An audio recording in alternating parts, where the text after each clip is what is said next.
What's going on, guys? Thought I'd do a quick video before I get out the door here, about to head off to work. So I wanted to drop a quick video about everything that's going on with Ubiquiti. About 2 or 3 weeks ago, there was a data breach at the Ubiquiti headquarters. And the thing with the data breach is Ubiquiti sent out an email to everybody who signed on to users who have registered with them and uses their product, that we need to go in and basically do two-factor authentication. Wasn't a big deal. The problem that a lot of people had with the data breach, and guys, if you've been in IT or you've been dealing with IT for a while, you know that it does not matter how big of a company you have or what you think your security level is in your organization. It's just a matter of time before your infrastructure get breached, that somebody get into your system.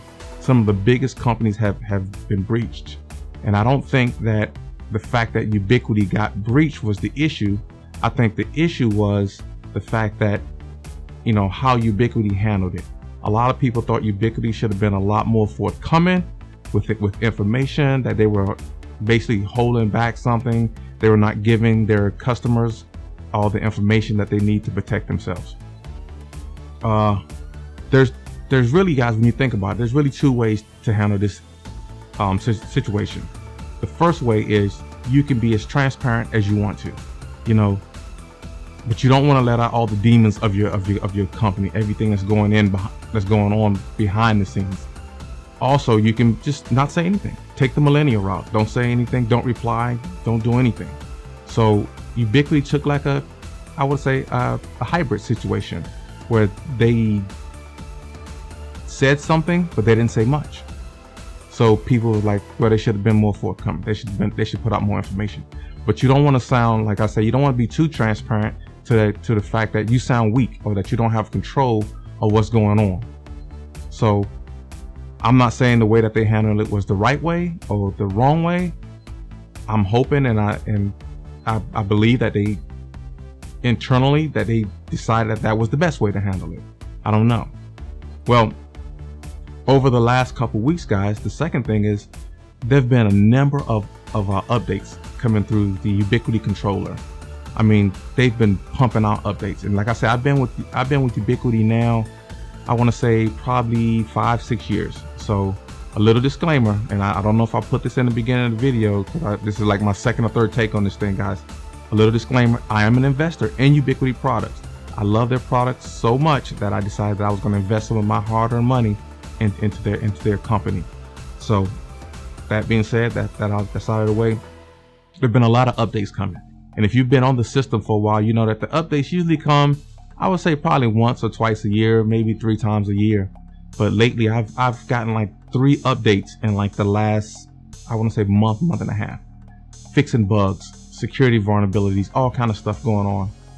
Now what's got people in a rage is the fact that their new products, from what I'm understanding, the new Dream Machine, I don't have the new Dream Machine, I don't have any of the new Gen 2 switches or any of that stuff. The new Dream Machine, in order to get that up and running, you gotta use their single sign-in account. So you gotta have the internet up and running and sign into their account. Now there's, again, here it is. There's a lot of ways you can look at this, guys. A lot of people came over to Ubiquiti because you got the enterprise flavor, I would say, but you didn't have all the licensing fees and everything else that go with enterprise equipment. Okay, so they had all that, and then everybody jumped ship and came over. When you think about it, a lot of creators or IT professionals that deploy the Ubiquiti product is using a cloud-based service. They're using a cloud-based service, whether it's Amazon Web Services, Azure, I think Hostify, it's another big one that everybody uses, but they're using those kind of services. So as a company, I could see why Ubiquiti would want, if you buy their product, for you to get a Ubiquiti account and have a single sign-on to use their product. That would make sense. And I think a lot of people understand that, like, okay, I see where they're going with this. But The issue is what's gonna happen with the standalone system. What's gonna happen with the software that you can download and run on a local PC? Because my understanding now is that the cloud key, I never use the cloud keys, any of them. I always just ran on a local PC. That the cloud key, you have to have a log on. You have to log in to the Ubiquiti cloud to use the cloud key. So that got everybody in a rage, guys, in a rage. You know, I run everything local. You know, I haven't had any problem with the local controller. The only problem that I really thought, and I don't know if it was a problem, was I had a problem migrating one site to the next. But then I saw last night, I was looking at I think it was either Miller Technical Services or Willie Howe was saying that Ubiquiti is not allowing you to have multiple sites on the on-prem controller. I don't know. Don't quote me on that, guys. That's just something that I thought I heard through one of the sources. But I don't use any cloud service. I do have Ubiquiti single sign-on. I do have that. Now, I can see where Ubiquiti is saying, well, since a large majority of my guys are using cloud services anyway, let me offer that service. Let me offer that service to them so they can log onto my servers, and then they can use my cloud service. That does one big thing for Ubiquiti. That gives them information basically about you. I know it was about 6-7 months ago.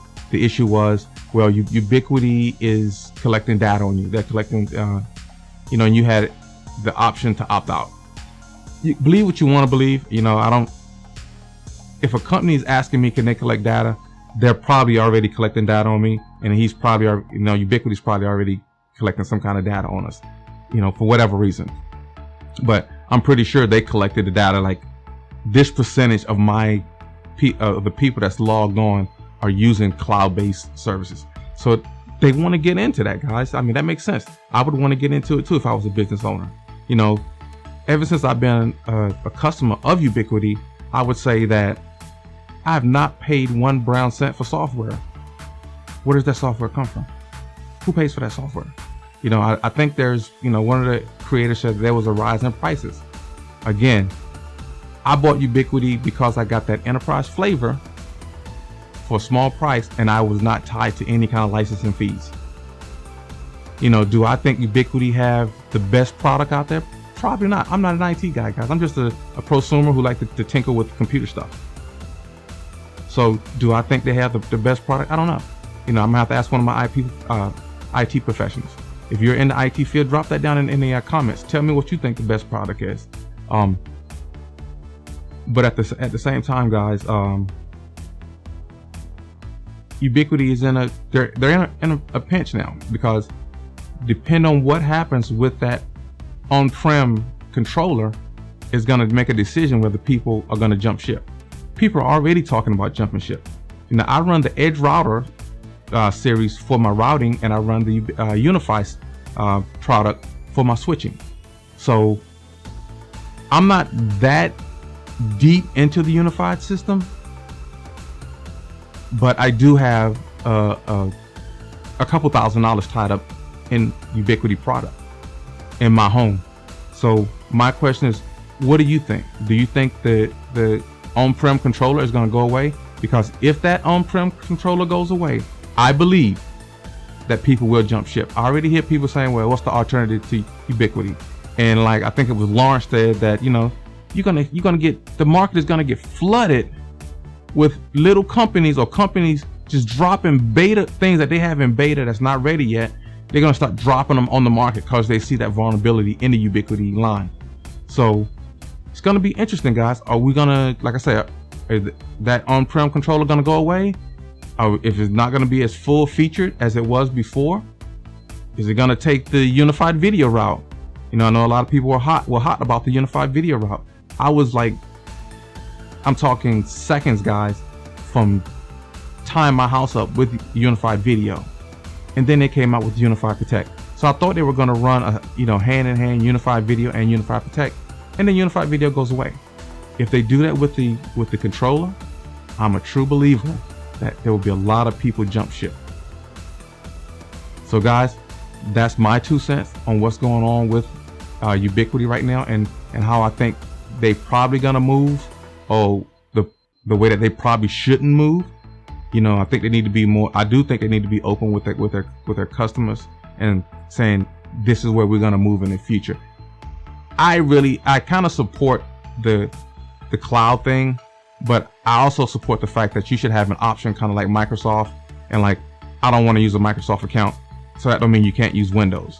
You know, if you're not going to use the cloud-based stuff, you should at least have the option to opt out of it and just do an on-prem controller and run that controller. If they do away with that on-prem controller, guys, I do think that a lot of people will jump ship. So tell me what you think, guys, down in the comments. Let's have a little discussion about this thing, about which way you think Ubiquiti is going to go with their all the bugs they've been having, where they're going to go to a single sign-on for all Ubiquiti accounts, whether any kind of equipment you have. And guys, when you really think about it, let me say this. When you really think about it, it's easy to get people to transfer over to their cloud, because as they come out with new products, and I was thinking about jumping ships with some of my Edge gear, because if you go into the early access store, they got some pretty nice looking Unifi equipment that's going to be coming out that I think can compete with the Edge router series. But the thing that got me was they're almost completely silent. Almost completely silent. So I said almost completely. They're not completely silent. They're almost. So you can barely hear them unless you're like right up on it. Or, you know, I think one of their switches don't even have a fan in it. Perfect for home. Perfect for home. So if you're gonna like steer the unified line towards home consumer and the Edge line towards enterprise, then that might be something they need to communicate a little bit better. I think a lot of people, like, they think that the Unifi series is the enterprise series. It's more, I think it's more prosumer. You know, it gives you all the little toys and stuff, but they kind of do like I don't want to say Tesla. I want to say I can't remember the name of the company, but they give you Canon. They kind of do like Canon. They give you everything, but they don't give you anything that's going to cannibalize any of the other series. So again, guys, let me know what you think down in the comments. Which way you think Unifi is going to go? Which way you think they should go? How can they fix the problems that they're in now? Like I said, I am an investor in the company, so I'm not going to sell my stock because they got breached or because the company is going in a different direction. You know, I will sell my stock if the company stock starts to tank. Yeah, that makes common sense. But I still like the company, so I'm not getting rid of them. I'm not going to jump ship just yet. But it's going to be interesting to see if they get rid of that on-prem controller, because if I jump to Gen 2 switches or Gen 2 products, you know, and they require me to have a sign-on to utilize that product, that may be a problem.